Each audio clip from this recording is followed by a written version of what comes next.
Habang papalapit ang Valentine's Day, hindi maiwasan ng fans na kiligin at magtanong kung paano kaya ipagdiriwang ng celebrity couple na sina Janine Gutierrez at Jericho Rosales ang araw ng mga puso ngayong taon. Sa kabila ng kanilang abalang schedule sa trabaho at kanya-kanyang proyekto, kapansin-pansin na patuloy na sinusuportahan ng dalawa ang isa't isa.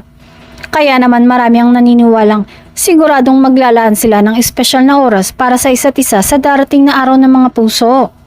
Ayon sa ilang fans, hindi man sila madalas magbahagi ng personal na detalye, ramdam pa rin ang sweetness ng dalawa sa mga public appearances at interviews.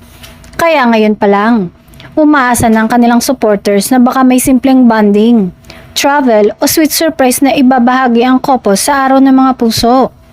Sa huli, kahit pribado man ang kanilang pagdiriwang, siguradong puno ng kilig at pagmamahalan ng Valentine's Day para kina Janine at Jericho. At patuloy na kinikilig ang fans sa bawat update tungkol sa kanilang love story.